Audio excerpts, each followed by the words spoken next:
आसमान का चांद जो बादलों में ढका हुआ था वो अचानक से पूरा लाल हो गया और उसके लाल होते ही संदीप जम गया और वेदा के हाथों पैरों में बेड़ियां आ गई और घर पूरा लॉक हो गया।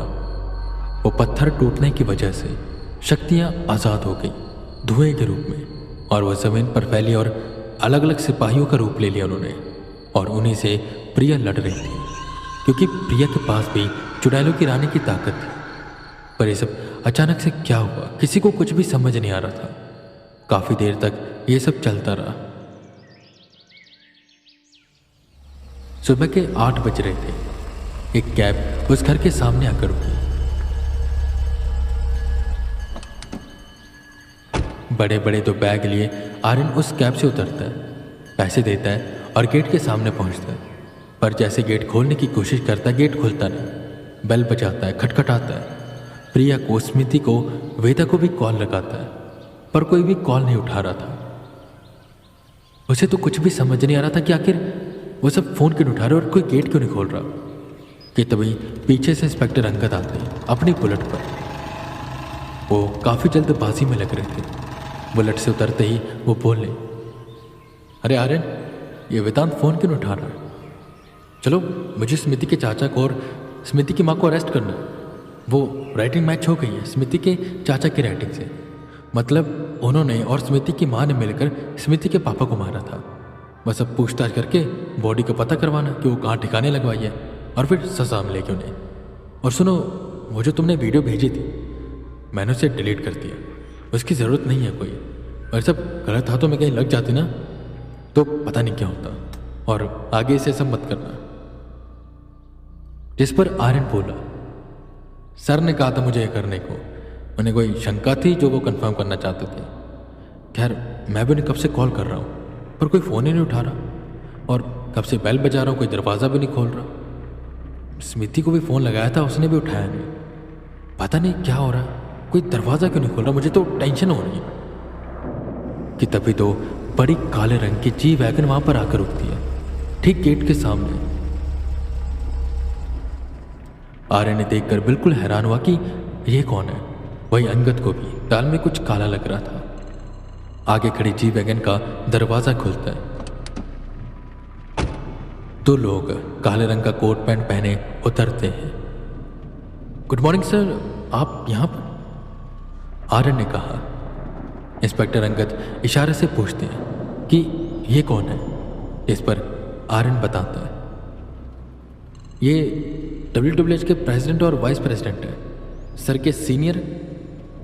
अंगद ने WWH का नाम बहुत सुना था कि ऐसा कोई डिपार्टमेंट है, पर उन्हें यह नहीं पता था कि उन्हें WWH के प्रेसिडेंट और वाइस प्रेसिडेंट यहाँ पर देखने को मिलेंगे। वही सब सोच रहे होते हैं कि तभी कुछ और लोग जी वैगन से उतरते हैं। उनमें से जो एक आदमी था उसके हाथ में मशीन जैसा कुछ था, रेडार जैसे। उस घर के पास गया। यहाँ वह उसने कुछ बटन दबाए और निराश होते हुए आया और बोला, सर हमें लेट हो गया। आर्यन और अंगद कुछ भी समझ नहीं पा रहे थे कि यहाँ पर हो क्या रहा है। आर्यन प्रेसिडेंट के पास गया और बेसब्री से उसने पूछा, क्या हो रहा है यहाँ पर सर, सब कुछ ठीक तो है ना? जिस पर प्रेसिडेंट बोले, अरे आर्यन, कुछ भी ठीक नहीं है। कल मुझे वेदा ने वो पत्थर की फोटो भेजी और जब मैंने उसे हमारे संत को दिखाई तो जो उन्होंने मुझे चेतावनी दी मैंने वही वेदा को दी और कहा कि जितना जल्दी हो सके इस घर को खाली कर दो। और रात को ही हम वहाँ से निकल गए इस पत्थर को जब्त करने के लिए। पर जिसका डर था वही हुआ, वो पत्थर टूट गया। ये सब सुनकर अंगद को कुछ भी समझ नहीं आ रहा था, पर आर्यन को समझ आ रहा था। उसने कहा, वो पत्थर की फोटो मैंने खींची थी, वो क्या था और टूट गया मतलब? जिस पर उस घर के ठीक सामने आते हुए प्रेसिडेंट बताना शुरू करते, दुनिया के हर कोने में लोगों ने अलग अलग जगहों को इवल हॉटस्पॉट कहा है, लेकिन असल में एक जगह ऐसी है जहां अंधेरा अपना असली रूप दिखाता है। नरका नेत्र, एक छुपी हुई जगह जो ऑफिशियली किसी मैप पर नहीं है। नरका नेत्र भी उसका असली नाम नहीं है, ये नाम हमारे गुरुजी ने उसे दिया। वो बस ऐसे लोगों को पता है जो वहाँ के इष्ट की पूजा करते हैं। यह हमारे देश, हमारे समुदाय का नहीं है। वो जिस समुदाय का है वहाँ के लोग उसे कुछ और कहते होंगे, पर हम उसे नर का नेत्र कहते हैं। मतलब नरक का नेत्र। अलग अलग स्थानों की, अलग अलग समुदाय की अलग अलग मान्यता और रिचुअल्स होते हैं। वैसे कहा जाता है कि नरक का एक राक्षस होता था जो कि बहुत ही खतरनाक था। उसकी ताकतें बहुत ही ज़्यादा थी और डार्क थी, और जब उसकी शक्तियाँ हद से ज़्यादा बढ़ गई तो नरक के राजा को चिंता हुई कि कहीं वो उन पर हमला करके नरक को अपने कब्जे में न ले ले। तो उन्होंने उसे एक ऐसी जगह पर कैद कर दिया, धरती पर, जो हमेशा बदलती रहती है, और जो लोग उसकी पूजा करते हैं वही उस स्थान के बारे में सब कुछ जानते हैं। वो एक पहाड़ के अंदर कैद है और उसी पहाड़ के अंदर उसकी ऊर्जा समाई हुई है। वो जो पत्थर तुमने देखा था, जिसकी फोटो थी, वो पत्थर उसी पहाड़ का है। ये पत्थर काम करता है एक डील के साथ, और ये डील शायद स्मृति के चाचा ने की हुई है। और वेदा यहाँ पर आके जो चीज़ें यहाँ पर हो रही हैं, मुझे पहले से पता था कि स्मृति के चाचा को कहीं ना कहीं भनक होगी, क्योंकि वो पत्थर बहुत ही शक्तिशाली है। वो अपने मालिक को हर शक्ति देता है, अपने मालिक की हर इच्छा भी पूरी करता है। पर जहाँ पर तुम जानते हो नेगेटिविटी होती है और वहाँ पर पॉजिटिविटी आ जाती है, तो दोनों में टकराव होता है और वो पत्थर टूट जाएगा।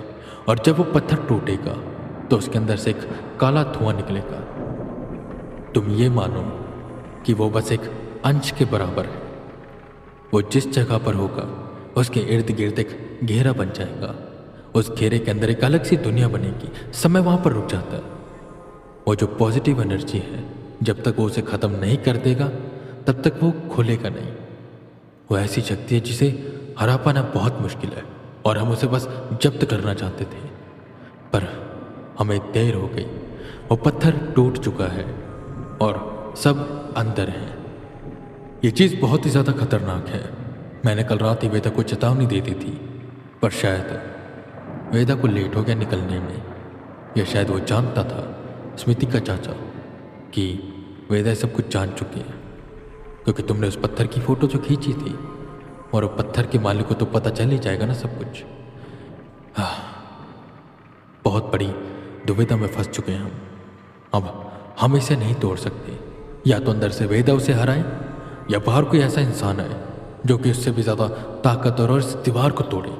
इस घर के इर्द गिर्द एक अदृश्य दीवार बनी हुई है। इसके अंदर हम नहीं जा पाएंगे। इसके अंदर सिर्फ वही जा पाएगा जो बहुत ही ज़्यादा ताकतवर होगा, और जो अंदर कैद है।